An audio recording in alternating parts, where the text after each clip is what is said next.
Dear students, today we are going to revise chapter 3 in history of class 7.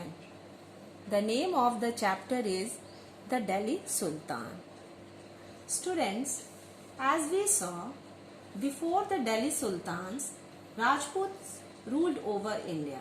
This is a very important phase in Indian history, as the foreigners such as Delhi Sultans, Mughals and Britishers, one after the other, started ruling our country. Hence the decline of local rulers, that is Rajputs, empowered the foreign rulers. These foreign rulers ruled over the country about 800 years. Hence, we can say the power shifted from local rulers to foreign rulers in our country. Students, as we saw in the last chapter, Muslim rule in India was established by Muhammad Ghori in the 12th century AD.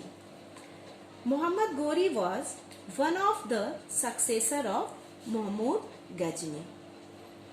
In this, Ghori was helped by his general Qutbuddin Aibak. Ghori appointed Aibak as the viceroy of his Indian conquest.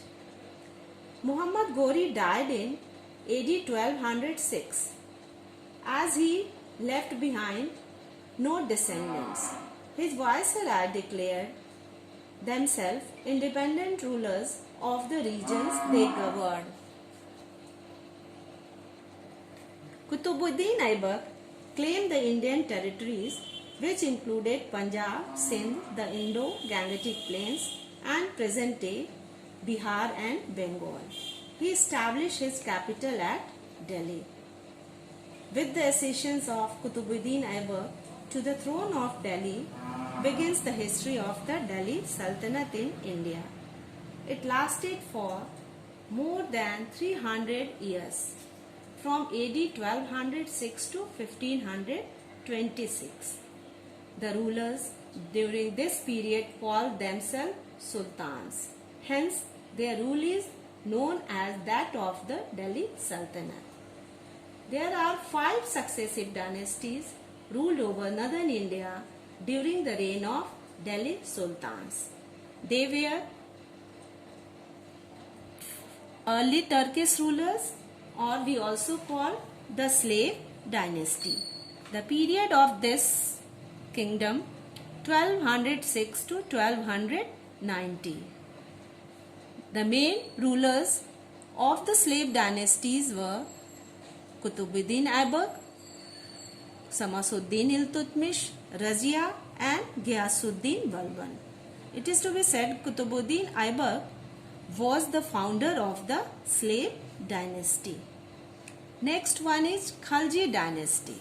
The period of this dynasty is from 1290 to 1320 AD. The main rulers of this dynasty were Jalaluddin Khalji. Jalaluddin Khalji was the founder of Khalji dynasty. And next, Alauddin Khalji. Alauddin Khalji was the most important ruler of the Khalji dynasty. Next, Tughlaq dynasty. The period of the Tughlaq dynasty is from 1320 AD to 1414 AD. The main rulers of Ghiyasuddin Tughlaq, Muhammad bin Tughlaq and Firoz Shah Tughlaq. Ghiyasuddin Tughlaq was the founder of Tughlaq dynasty. Next, Sayyid dynasty. The period of this period is from 1414 to 1451. And last dynasty was Lodi dynasty. The duration of this dynasty is from 1451 to 1526. Thanks, students.